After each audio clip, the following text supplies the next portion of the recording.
আমার মেবি আরামের দিন শেষ, কারণ আমার রুটিন দিয়ে দিয়েছে ফিজিক্যাল ক্লাসের, যে সপ্তাহে 3 থেকে 4 দিন আমাকে ফিজিক্যালি গিয়ে ক্লাস করতে হবে। এখন প্রথমে আমি ফ্রেশ হব, তারপর রুম গুছাতে হবে আমাকে। ভেজে নিব, এটাকে আলু ভাজাই বলি, এটাকে ফ্রেঞ্চ ফ্রাই বলতে আমার মনে হয় যে ফ্রেঞ্চ ফ্রাইকে আমি ইনসাল্ট করতেছি।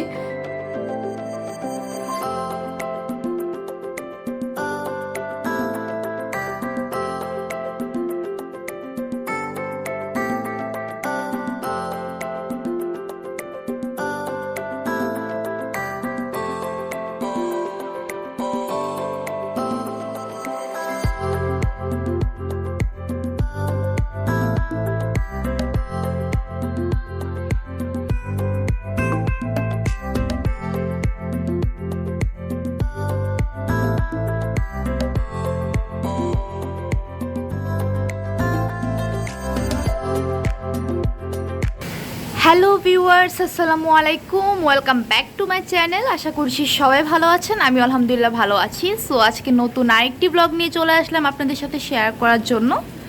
আশা করব আমার আজকের ব্লগটা অনেক বেশি ভালো লাগবে। অ্যান্ড আজকে আমি ব্লগটা স্টার্ট করেছি একদমই সকালবেলা থেকে। তো ঘুম থেকে উঠে আমি একটু বারান্দাতে আসলাম, আমার ক্লাস স্টার্ট হবে। ক্লাস স্টার্ট হওয়ার আর মাত্র 20 মিনিট আছে। তো এর মধ্যে আমি ফ্রেশ হব, খাওয়া দাওয়া করব, তারপর ক্লাস করতে বসে যাব। সো চলেন আজকের ব্লগটা এখানেই স্টার্ট করে দিই অ্যান্ড আপনাদের সাথে শেয়ার করি যে আমি ঘুম থেকে ওঠার পর আমার রুটিনটা কেমন থাকে। অ্যান্ড এটা হচ্ছে গিয়ে আমার বারান্দা থেকে সকালবেলার ভিউ। আজকে ঘুমটা অনেক সকালবেলায় ভেঙে গেল। মোটামুটি আমি 8টার দিকে উঠেছি, এখন মোটামুটি 8:30 মতো বাজে। আমার ক্লাস 9টার মধ্যে স্টার্ট হয়ে যাবে আর কি। এখন প্রথমে আমি ফ্রেশ হব, তারপর রুম গুছাতে হবে আমাকে। সো আমার রুম ক্লিন করা শেষ, দেখতেই পারছেন। সো এখন আমি ক্লাসে বসবো, আর ক্লাসে বসার আগে মানে ক্লাস স্টার্ট হওয়ার আগে আমি একটু কফি বানিয়ে নিচ্ছি। আমি সবসময় চেষ্টা করি ঘুম থেকে ওঠার পরই রুমটা ক্লিন করে ফেলতে, না হলে আমার কোনো অ্যাক্টিভিটিতে আমার মন বসে না, আমার কোনো ক্লাস করতে ইচ্ছে করে না। একটু নিট অ্যান্ড ক্লিন থাকতে পছন্দ করি আর কি।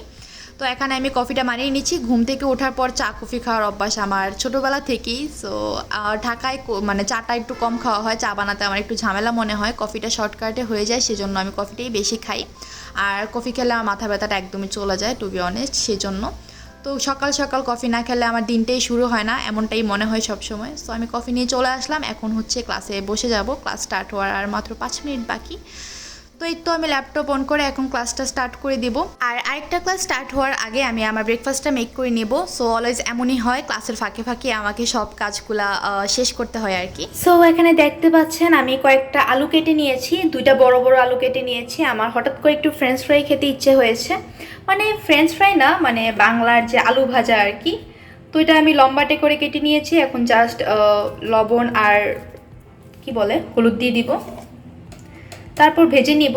এটাকে আলু ভাজাই বলি, এটাকে ফ্রেঞ্চ ফ্রাই বলতে আমার মনে হয় যে ফ্রেঞ্চ ফ্রাইকে আমি ইনসাল্ট করতেছি, কারণ ফ্রেঞ্চ ফ্রাই রেসিপি অনেক ঝামেলার। এটা করো, ওইটা করো, ব্যাটার বানাও, তারপর হচ্ছে গিয়ে ভাজো, একটু প্যারা লাগে, সেই জন্য আমি এরকমভাবে খেতে পছন্দ করি। ব্যাচেলরদের জন্য বেস্ট ফ্রেঞ্চ ফ্রাই এটা। যারা ব্যাচেলর আছেন ট্রাই করতে পারেন। সামান্য একটু হলুদ দিয়ে দিব, এখন আমি হাত দিয়ে মাখিয়ে নেব। তারপর অলরেডি আমি তেল বসিয়ে দিয়েছি, এখন জাস্ট আমি এটাকে ভাজবো। আমি এটার মধ্যে মরিচ দিব না, কারণ আমি ঝাল চাচ্ছি না, আমি যেমন আছে তেমনটাই ভাজবো। একটু হলুদ দিয়ে, হলুদ আর একটু লাগবে আই থিঙ্ক। হাতের অবস্থা কি হয়ে যায়, পড়িস না। সো এই তো এটাকে এখন হচ্ছে আমি ভেজে নিব। ভাজার পর তারপর সস দিয়ে খাবো। হঠাৎ করে ক্রেভিংস উঠলো তো, তাই খেয়ে নেব। আর সকাল সকাল আমার এই জিনিস খেতে খুবই ভালো লাগে, এসব উল্টাপাল্টা জিনিসের ক্রেভিং ওঠে সকাল সকাল আমার। সো একটু পরে ক্লাস স্টার্ট হয়ে যাবে, ক্লাস শেষ হওয়ার মানে স্টার্ট হওয়ার আগে আগে আমি এটা করে ফেলি। তারপর হচ্ছে গিয়ে বসে বসে ফ্রেঞ্চ ফ্রাই খাবো, মানে আলু ভাজা খাবো আর ক্লাস করবো আর কি। সো আমার এটা মাখা শেষ, এখন জাস্ট আমি ভেজে নিব একদম ইজি ওয়েতে।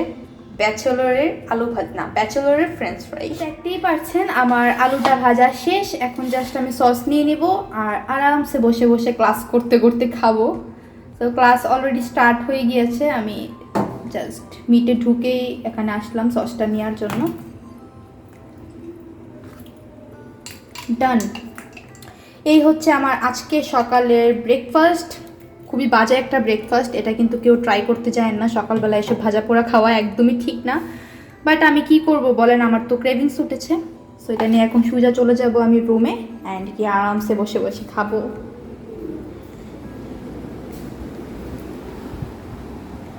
তো আমি হচ্ছে আমার নাস্তাটা রেডি করে চলে আসছি, তারপরও দেখলাম যে আরও কয়েক মিনিট বাকি আছে ক্লাস স্টার্ট হওয়ার। তো এর মধ্যে হচ্ছে গিয়ে আমি খাটের মধ্যে আরাম করে বসে বসে খাচ্ছি, আর ক্লাস স্টার্ট হলে হচ্ছে টেবিলে চলে যাব, তারপর হচ্ছে গিয়ে ক্লাস করতে করতে খাবো আর কি। তো আমার মতো কিন্তু কেউ ফলো করতে যাবে না, সকালবেলা আসলে এসব ভাজা পোড়া খাওয়া একদমই ঠিক না। আমি জানি, বাট জেনে শুনেই হচ্ছে গিয়ে অন্যায়গুলো করি। ক্রেভিং হচ্ছে সবচেয়ে বড় জিনিস। সো আমার হঠাৎ করে ক্রেভিং উঠেছে, যেহেতু খেতেই হবে, আর রুকে কষ্ট দেওয়া উচিত না, ঠিক আছে? তো সেই জন্য আমি আমার মনের কথা খুব বেশি শুনি। আর ফ্রেঞ্চ ফ্রাইটা খুবই মজা হয়েছিল, সরি আলু ভাজাটা খুবই খুবই টেস্টি ছিল।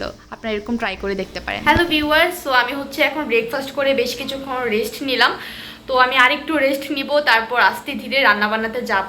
আর আজকে কি রান্না করব বুঝতে পারতেছি না, বাট রান্না করার আগে যাই রান্না করি না কেন আমাকে বাজার করতে হবে, কারণ বাসায় বাজার নেই। সো একটু রেস্ট নেওয়ার পর তারপর হচ্ছে গিয়ে আমি বাজারে যাব, বাজার করব, তারপর এসে রান্নাবান্না করব। আর আজকে রান্নাবান্না আপনাদের সাথে শেয়ার করার প্ল্যান আছে, কারণ গত 2-3টা ব্লগ ধরে আমি আপনাদের সাথে রান্নাবান্না শেয়ার করছি না। অনেকেই কমেন্ট করতেছে যে আমার রান্না মিস করতেছে। সো আজকে আপনাদের সাথে সব কিছুই শেয়ার করব। আর আজকে আমার আর কোনো ক্লাস নেই, আজকে 2টা ক্লাসে ছিল। আর আমাকে দেখতে অনেক মেসি লাগতেছে, so ignore my face and here also. তো আমি ঘুম থেকে উঠে চুলটা ব্রাশ করার টাইম পাই নাই, যে বসে গেলাম ক্লাস করতে। আর আরেকটা ক্লাস করার মাঝখান দিয়ে আবার একটু ব্রেকফাস্ট বানিয়ে আনলাম, ব্রেকফাস্ট করতে করতে আরেকটা ক্লাস করলাম। তো আমার সকালবেলা থেকে রুটিনটা এমনই থাকে, মানে ক্লাস করার উপর দিয়ে যায়। আর যেদিন একদম দুপুর পর্যন্ত বিকাল পর্যন্ত ক্লাস থাকে ওই দিন তো অবস্থা পুরোই ভর্তা। তো আমার মেবি আরামের দিন শেষ, কারণ আমার রুটিন দিয়ে দিয়েছে ফিজিক্যাল ক্লাসের, যে সপ্তাহে 3 থেকে 4 দিন আমাকে ফিজিক্যালি গিয়ে ক্লাস করতে হবে। নট অনলি আমাকে, সবাইকেই। তো এটা মেবি সব ডিপার্টমেন্টের জন্যই প্রযোজ্য। আর আমাদের মোটামুটি 3টা ক্লাস তো ফিক্সড করতেই হবে। আর এরপরও যদি টিচাররা শিডিউল দেয় যে ওই টাইমে আসতে হবে, তাহলে আমাদেরকে যেতেই হবে, উই হ্যাভ টু। সো আমার আরামের দিন একেবারেই শেষ হয়ে গেল। আমার জন্য ক্লাসটা অনলাইনে হলেই ভালো হতো।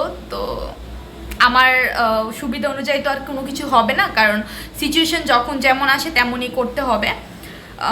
সো এই তো আরামের দিনটা একেবারেই শেষ হয়ে গেল আমার। তো আমার এটা ভেবে এখন জ্বর উঠতেছে যে এখন আমাকে 4তলা বেয়ে নিচে নেমে বাজার করে এনে আবার উপরে উঠে রান্না করতে হবে।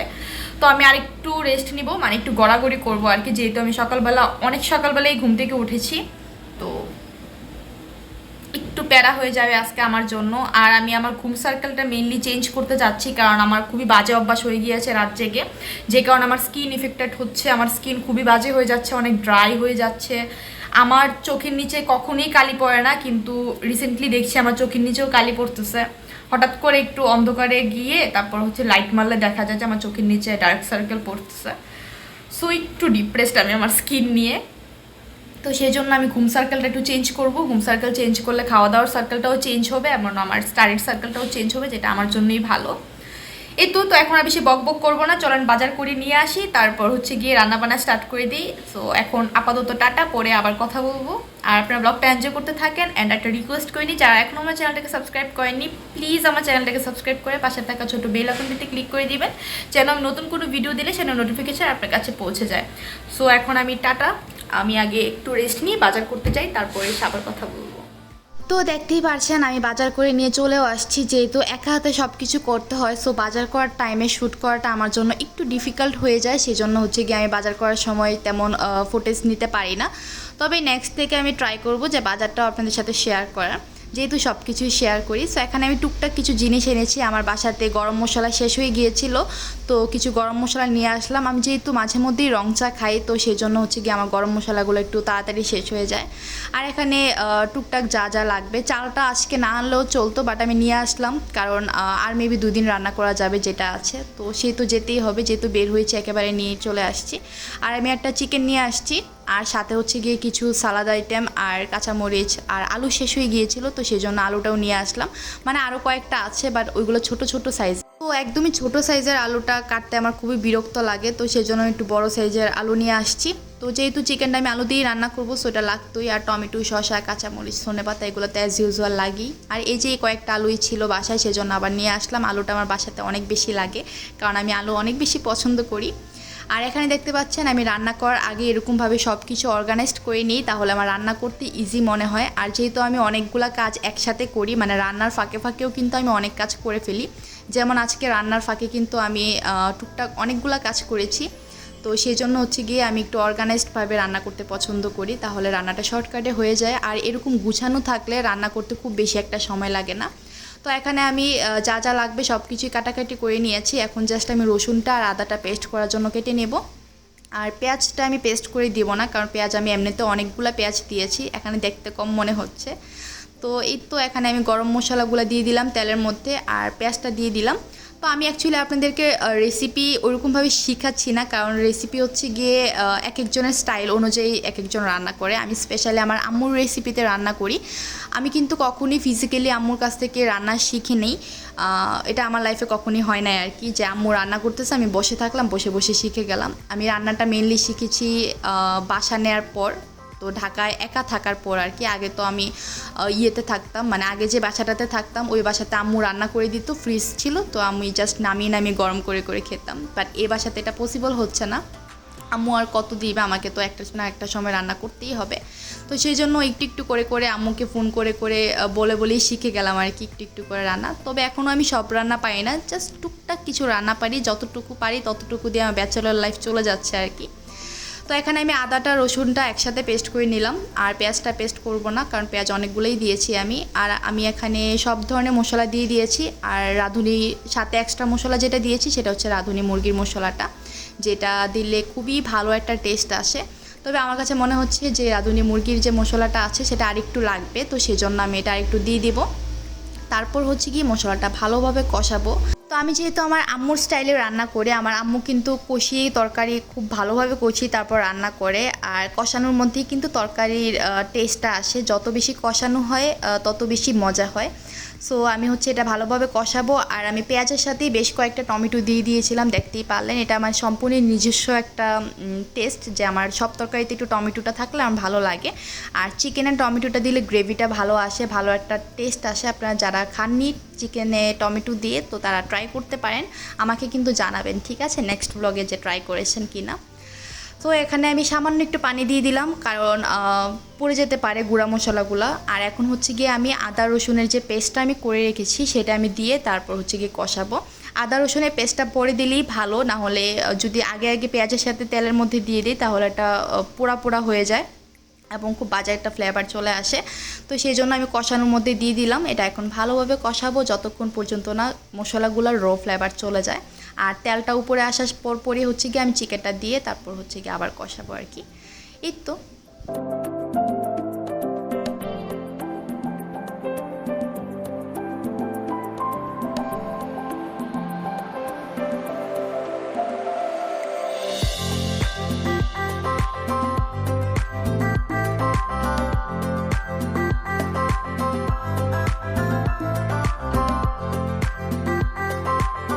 এখানে দেখতে পাচ্ছেন আমি হচ্ছে আলুগুলাকে একটু ভেজে নিচ্ছি। আমার কাছে একটু ভেজে তারপর তরকারিতে দিলে মনে হয় যে ভালো, না হলে মুরগি তরকারিটা একটু ঘাটা ঘাটা ঘোলা হয়ে যায়।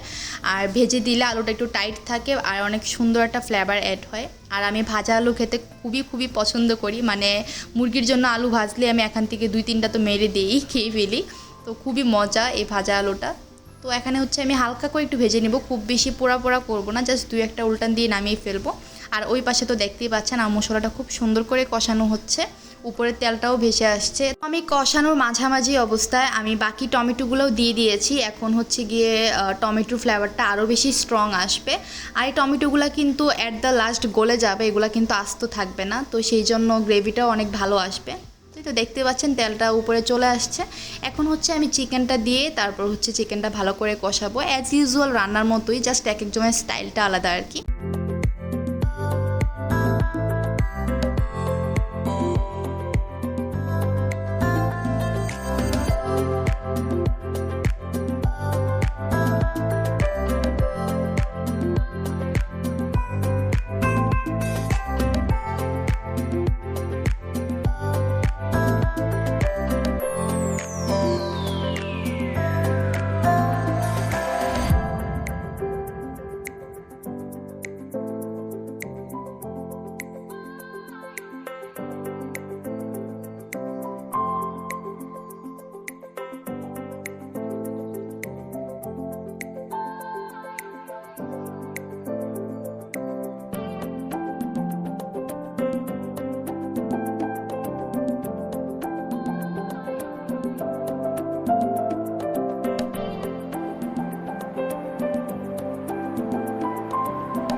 দেখতেই পারছেন আমি মশলাটা সুন্দর করে কষিয়ে এখন চিকেনটা দিয়ে দিলাম।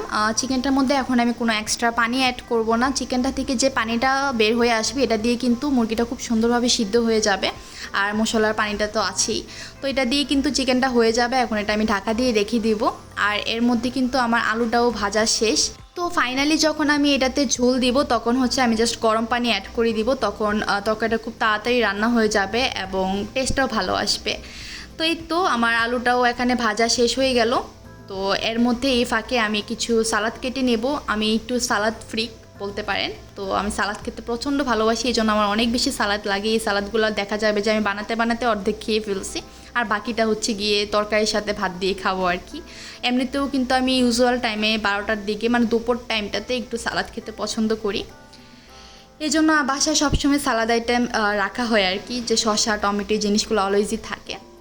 তো দেখতেই পাচ্ছেন চিকেনটা থেকে পানি যেটা বের হয়ে আসছিলো এটা দিয়ে চিকেনটা খুব সুন্দরভাবে কষানো হয়ে গিয়েছে। তো এখন হচ্ছে আমি একটু গরম পানি অ্যাড করে দিয়েছি, আর আমি এটা একটু ভুনা ভুনা টাইপের করব, খুব বেশি ঝোল রাখবো না আবার একদমই শুকাবো না।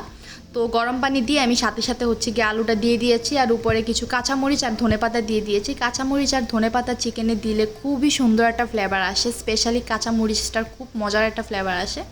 তো এখন হচ্ছে গিয়ে এটাকে একটু সিদ্ধ না মানে অলমোস্ট হয়ে গেছে মুরগিটা, এটাকে একটু রেখে দেবো। চুলার আঁচটা কমিয়ে উপরে তেলটা ভেসে আসলে আমি নামিয়ে ফেলবো।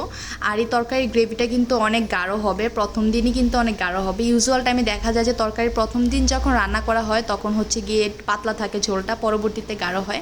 বাট এটা দেখতে পারতেছেন তরকারির ঝোলটা কিন্তু খুবই গ্রেভি হয়েছে। আর টু বি অনেস্ট খুবই টেস্টি হয়েছিল। আমার চিকেন রান্নার মধ্যে সেরা রান্না এটা হয়েছে। তো আপনারা রেসিপিটা ফলো করতে পারেন। খুব বেশি যে আহামরি কিছু রান্না করছি সেটা কিন্তু না, আমি আমার নিজের স্টাইলে আমার আম্মুর স্টাইলে রান্না করেছি। রেসিপিটা ভালো লাগলে ট্রাই করে দেখবেন, এবং যদি আমার এই রেসিপিটা ট্রাই করে থাকেন তাহলে কিন্তু নেক্সট ব্লগে আমাকে জানাতে ভুলবেন না, এবং কেমন লেগেছে আপনাদের কাছে সেটাও জানাতে ভুলবেন না, ঠিক আছে? সো এখন হচ্ছে আমি আমার লাঞ্চটা কমপ্লিট করে নিই। আর আজকে ব্লগটা আমি বেশি লং করব না, কারণ অলরেডি ব্লগটা অনেক বড় হয়ে গিয়েছে যেহেতু রেসিপি শেয়ার করেছি। সো নেক্সট ব্লগ দেখার অনুরোধ রইল। আর নেক্সট কী টাইপের ব্লগ দেখতে চান সেটাও কিন্তু কমেন্ট করে জানাবেন। আমার ইদানিং ব্লগগুলো রেগুলার দিতে খুবই কষ্ট হচ্ছে, তারপরে শুধুমাত্র আপনাদের জন্য আমি ব্লগ দিয়ে যাচ্ছি কন্টিনিউয়াসলি। বুঝতেই পারছেন ফিজিক্যাল ক্লাস, তার উপর হচ্ছে গিয়ে এত স্টাডির প্যারা, সব কিছু মিলে একটু হিমশিম খাচ্ছি। সো আমার জন্য সবাই দোয়া করবেন এবং আমার সাথে থাকবেন, আমাকে এভাবে সাপোর্ট করে যাবেন।